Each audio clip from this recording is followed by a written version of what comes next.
Yes, guys, so today I'm reacting to four creepy true kidnapping horror stories by Mr. Nightmare. Now I freaking love Mr. Nightmare's videos because they're just like so scary. But like I'm going to react to like one story in this video because like my connection's not very good right now, so I'm gonna probably have to cut this video a little bit. So yeah, but with that being said, if you guys want to check out the original link in the description, and let's react.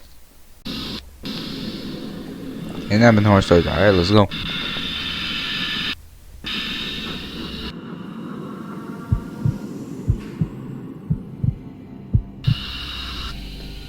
Being a little kid is a scary point in your life, yet you're too young and innocent to even realize it.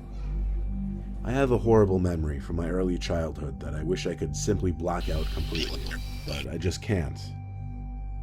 I was, I believe, 6 or 7 years old. I was at the summer rec program that my parents had signed me up for. I was in the 6 and 7-year-olds group, the youngest group at the camp. One day our group was at the playground, and some oldish man sitting on a bench started talking to me. He knew my name.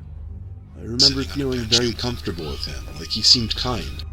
He gave me a candy that I ate on the spot, and he offered to push me on the swing. I think I told him that's alright, and continued talking to him, asking him dumb little kid questions.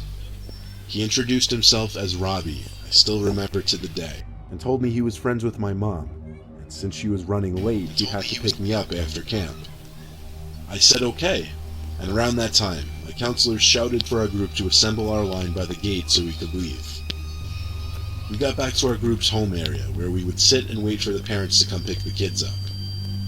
I saw Robbie approaching the bench, and he said to Cal, one of my counselors, that he was picking me up for the day since my mom wasn't available. Cal looked at me and made sure I knew him. I nodded my head.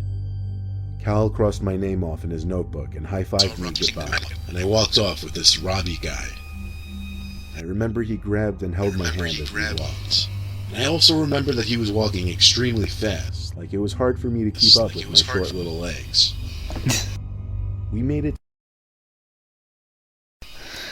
Actually, yeah, I think they are pretty short, whatever. To his car. He let me in the back passenger seat. He seemed to be in a hurry. He rushed into his seat, started the car, locked the doors, and started driving fast out of the parking lot. I asked, "Are you taking me home?" "Yeah," he replied. I remember hearing some yelling noises from outside the car. I lifted myself off the seat to look out the rear window, and saw two of my counselors pointing at the car I was in to one of the park supervisors. This is when things got scary for my little self. As I was looking out the back window, the man screamed at the top of his lungs to get down. I got so scared I started to cry and tried opening the door when he was at a red light, but he had the child lock on. He tried to calm me down by apologizing, saying he was driving me home. I can't remember what exactly I was thinking, but I do remember being scared, starting to wonder if I was actually being brought home. We were in the car for quite some time, and I started to realize I didn't recognize where we were. We were not anywhere near my house. I felt like I had to throw up from being so scared. I remember Robbie muttering, oh shit," constantly under his breath, and he kept looking in his rearview mirror. Then, the sound of a police siren directly behind us made him scream in anger once more. He pulled to the side on a neighborhood road and told me to go along with whatever he said. But he didn't have a chance for that. Two police officers stormed out from the car with their guns half drawn and yelled at Robbie to step out of the vehicle with his hands up. He did so without question and was cuffed while they had him laying face first on the concrete. He was brought into the car while the other officer stuck with me, comforted me, and asked me questions. Another cop car arrived, and so did my mom in her minivan. She was in tears and hugged me when she got out. So backing up, when Robbie, or whatever his real name was walking me to his car, my mom had already gotten to the bench to pick me up, and Cal told her some man already picked me up.